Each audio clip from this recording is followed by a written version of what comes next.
bem, na palestra de hoje aqui do Congresso, o título diz o seguinte: por que tudo para mim é mais difícil? De repente essa é a sua pergunta. E começa aqui essa palestra com a seguinte palavra: aconteceu que quando o faraó deixou ir o povo, Deus não os levou pelo caminho da terra dos filisteus, que estava mais perto, porque Deus disse, para que porventura o povo não se arrependa, vendo a guerra, e torne ao Egito. Mas Deus fez rodear o povo pelo caminho do deserto, perto do Mar Vermelho, e subir os filhos de Israel da terra do Egito, armados. Êxodo 13, 17. Existia dois caminhos entre o Egito e a terra prometida: o caminho dos filisteus, que era fácil e tinha comodidade, e o caminho de Deus, que era o deserto, e era um caminho de quê? De sacrifício. Deus fez questão de guiar seu povo pelo caminho do sacrifício, porque somente assim provaria para eles o quê? O sobrenatural. E quais eram o sobrenatural? Ou qual era o sobrenatural? O mar se abrindo, o maná vindo dos céus, a água extraída da rocha, e dezenas de guerras que eles enfrentaram e venceram contra nações maiores e até mais fortes que Israel. Muito bem, vamos dar uma pausa aí. Olha só, que interessante. Veja que hoje eu não sei a luta que você está enfrentando, mas eu sempre falo, se você está enfrentando uma luta junto com Deus, de mão dadas com quem? Aliançado com Deus, a vitória é certa. A vitória é certa. Não adianta o faraó usar de astúcia, o inimigo usar de artimanha, para tentar te provar o contrário daquilo que Deus é. Deus é o Senhor da vitória, é o Deus Todo-Poderoso. Deus nunca perdeu uma batalha. Ele fez a muralha ruir diante dos olhos do povo. Ele fez o mar se abrir diante dos olhos do povo. Então, se eu estou com Deus, Deus está comigo. Todo estardalhaço, todo barulho, olhe para mim, que o diabo fizer é cão ladrino. Isso não vai mudar o final das coisas. Agora, se eu não estou com Deus, na fé, no altar, se eu não fiz uma aliança com quem? E atentamente eu não ouço Deus, porque Ele disse, não cesse de falar desse livro, está aqui o pacto, a Bíblia Sagrada. Antes medita nele de dia, para ter cuidado de fazer tudo o que nele está escrito. Então, disse Deus em Josué 1, prosperarás no teu caminho e você será bem-sucedido. Então, todo o estardalhaço do inferno para querer me convencer de quem é o meu Deus, não vai servir de nada. Mas, às vezes, Satanás consegue enganar alguns. Aqueles que, ao invés de focar os sinais e o sobrenatural e a grandeza do seu Deus, vivem aí a lamentar suas misérias, a lamentar seus problemas, a lamentar seus fracassos, como se estivessem sido abandonados por Deus. E que de repente estão esperando acabar o culto para vir lamentar o seu problema, ao invés de sair daqui e dizer assim: eu vou dar a volta por cima, porque aquele que está comigo é maior do que esse problema. Se Deus permitisse que o povo passasse pelo caminho mais curto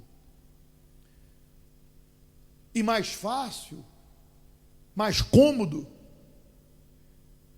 não haveria tantos sinais e tantas maravilhas, para que eles tivessem experiências com quem?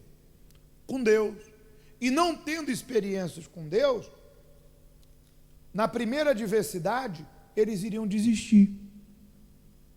Eles iriam se render. Principalmente quando os inimigos viessem. Então Deus permitiu que eles passassem pelo caminho mais difícil, porque ali Deus começou a fazer sinais. E o povo começou a ver a grandeza de Deus. Porque pensa comigo, quando você enfrenta um problema com Deus e tu vence, tu amadurece, tu cresce, tu se torna mais forte. Pare de reclamar. Essa luta não é para a tua desgraça e nem para o teu fracasso. Isso é para um grande testemunho, uma nova história.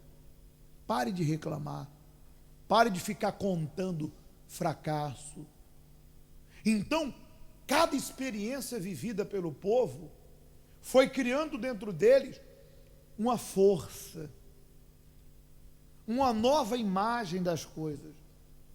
Porque quando eu e você atravessamos decepções com pessoas, com coisas, quando eu e você se vemos entre a cruz e o punhal, acuados diante de uma situação, e vamos a Deus como a última porta, e Deus nos dá o livramento, nós começamos a entender que tudo está no controle de quem?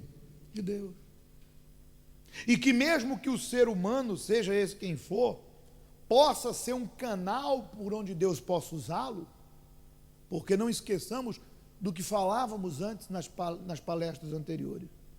Quanto ao pecador, Deus lhe dá trabalho para que ajunte, amontoe e entregue na mão de quem agrada a quem? E quem agrada a Deus é quem vive pela fé. Então Deus pode usar qualquer ser humano como um canal. Deus usou a jumenta de Balaão para falar com ele. Deus usou inimigos. Então, de onde vai vir a resposta, para mim não importa, quando essa vem de Deus. Então, Deus pode usar quem Ele quiser, mas eu não dependo do homem. Eu dependo de quem? De Deus.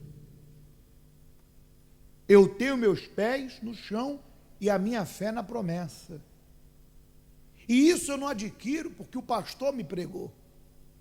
Eu adquiro essa confiança nas experiências que eu tenho com Deus. Então, quando aquele povo viu o mar se abrir, a água saindo da rocha, o maná caindo do céu, a carne forrando o arraial, que eram as codornizes, quando ele viu os exércitos sendo desbaratados por Deus, vencido, então eles criaram dentro de si uma força. Deus é conosco. Então, viesse o que viesse, eles estavam prontos. E o que esperava eles lá no final, na terra prometida? Gigantes. Porque a terra estava ocupada. Alguns incrédulos duvidaram de entrar na terra, mas aqueles que estavam revestidos da fé, como por exemplo Josué e Caleb, disseram: eia, subamos e possuamos. O Senhor é conosco. E como pão vamos devorar nossos inimigos. No entanto, não se rebelem contra Deus e sejam fiéis. Por que aqueles homens estavam tão certos da vitória contra gigantes? Porque eles sabiam que o Deus dele era o Deus do sobrenatural. Gente. Então, de repente, você está passando aí por uma luta, porque Deus quer te dar força e resistência. Fica com Deus que tu vai vencer. E aí amanhã ou depois, tu vai dar teu testemunho dizendo: olha, eu passei por isso, mas eu venci. Qual foi o segredo para você vencer? Eu não quebrei minha aliança com quem? Com Deus. Porque já parou para observar que tudo do diabo se resume ao seguinte: desiste, esquece. E não adianta você se enganar. Não adianta você estar no meio dos soldados se você não é soldado. Não adianta você estar no meio da batalha se você não quer batalhar. De repente você está aqui no nosso meio, jogando com a arma do diabo, com a mentira, com o pecado, com a infidelidade. Tu está vestido de justiça, mas não vive na justiça. Está vestido de armadura, mas não é guerreiro. Você tem que ser sincero com quem? Com o Criador, com o Altíssimo Deus. Para concluir, olha só, hoje não é diferente. O povo de Deus está caminhando para a terra prometida. E existem os mesmos caminhos. O caminho dos filisteus e a facilidade, a acomodação, a falta de confiança, que será mostrado nas horas do quê? Das guerras. O caminho de Deus é o caminho que produz a transformação total e completa. O caminho do sacrifício, o deserto. Deixa eu falar uma coisa para você. O altar não é para Deus. O altar é para mim.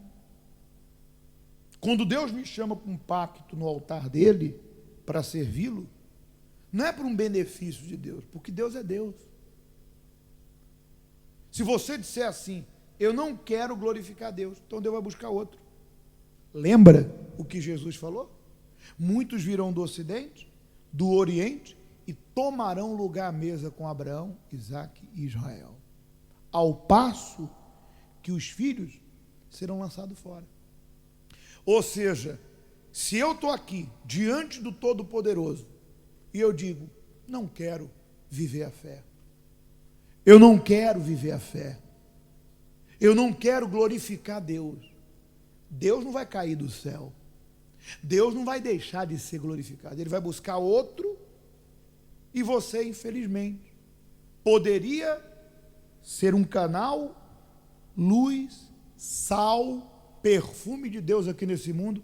Infelizmente, vai ser mais uma pessoa que viveu uma vida medíocre por causa do orgulho, da resistência, que é a incredulidade. Deus quer pegar a tua vida e usar ela para a glória dele e para provar que ele existe. Então, quando Deus te chama para um pacto no altar, não é para resolver o problema de Deus, é para resolver o nosso problema, é para mudar a história da nossa vida. Quando uma pessoa foge da aliança, do pacto, da fé, ela está fugindo do sucesso, da vitória. Porque quer que eu diga? Existem pessoas aqui agora, nesse momento, que se elas viverem outra vida, se calcula aí 80 anos, ainda assim elas não vão alcançar seu objetivo. Porque o que elas querem, somente pelo poder do sobrenatural. Era o que aconteceu com o povo de Israel no Egito. Sabe quando que aquele povo ia sair da escravidão?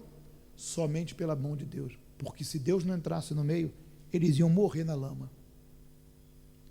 Então não há outra maneira de eu vencer se não for por meio da fé, da aliança com quem? Com Deus do altar. E aqui diz, porque eles trilharam o caminho do sacrifício, Deus fez infinitamente mais do que eles podiam ou sonhavam. Hoje, Israel, mesmo sendo um território tão pequeno, é uma potência mundial, um dos melhores exércitos do mundo. Mesmo com 85% de seu território sendo deserto, a tecnologia da sua agricultura os torna independentes. Máquinas e equipamentos, informática, diamantes, lapidados, produtos agrícolas, produtos químicos, têxteis e roupas, tudo isso Israel produz. Israel se tornou uma referência mundial, porque trilharam o caminho de Deus, o caminho do sacrifício, da obediência. Então, se você está no deserto, você está no caminho, no melhor lugar, desculpe, do mundo, para ver a glória de Deus em sua vida. Você crê? Mas repito, para isso você tem que estar em aliança com quem? O que vier não vai ser prejuízo. Deus vai transformar isso em sucesso. É aquela velha história do limão à limonada. Espreme, põe na água, põe um açúcarzinho. Quem é fitness põe um adoçante, um gelinho. Que delícia. Hoje, de repente, é o limão. Mas Deus vai fazer dessa situação uma nova história na sua vida. Quem crê, então não reclame e não tire os olhos do altar. Quer aliança com quem? Com Deus.